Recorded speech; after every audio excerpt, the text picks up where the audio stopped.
Il faut savoir que la Turquie a reçu depuis 10 ans 6 milliards d'euros de fonds de mise à niveau pour entrer dans l'UE. On n'a jamais demandé aux Français, pas plus qu'à aucun autre peuple de l'Union européenne d'ailleurs, s'ils étaient d'accord pour que la Turquie entrât dans l'Union. Mais en tout cas, ce qui est certain, c'est qu'on a versé 6 milliards d'euros, et la France payant un sixième, nous avons versé donc 1 milliard d'euros en 10 ans, c'est-à-dire 100 millions d'euros par an à la Turquie. Bien. Maintenant, on apprend que la Turquie va peut-être faire un bras d'honneur et ne veut pas entrer dans l'Union européenne. Il faut quand même savoir que nous donnons donc 100 millions d'euros à la Turquie par an, 200 millions à la Bulgarie, mais est-ce que vous avez écouté les informations aujourd'hui, enfin depuis quelques semaines? Il y a un département français qui s'appelle la Guyane, qui est à feu et à sang, parce qu'il n'y a aucun investissement public depuis des années. Il y a eu un plan. En Guyane, ce sont nos compatriotes.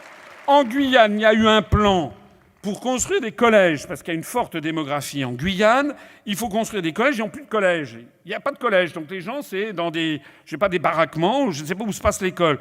Il y a donc 500 millions d'euros qui ont été dégagés par le gouvernement français sur 10 ans, 50 millions d'euros par an.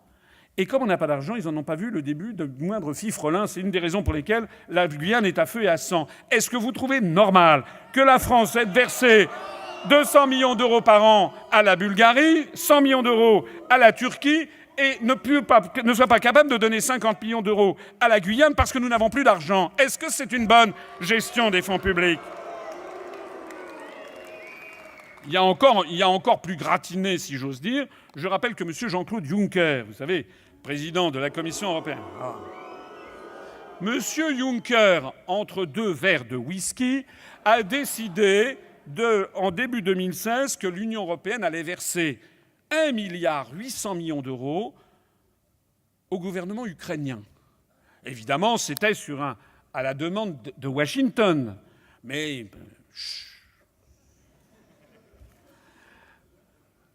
on a donc versé 1,8 milliard d'euros en 2016 de plus que prévu à l'Ukraine. La France payant un sixième du budget, ça fait 300 millions d'euros que l'on a versé au gouvernement ukrainien, qui a parti lié avec un parti néo-nazi qui s'appelle Svoboda et qui est en train de nous entraîner à un choc frontal vis-à-vis de la Russie. Voilà les choix budgétaires implicites auxquels nous impose notre participation à l'Union européenne. Notez bien que je suis le seul candidat à l'élection présidentielle à mettre les choses sur la table. Et c'est pour ça qu'ils ne veulent pas avoir de débat, les autres.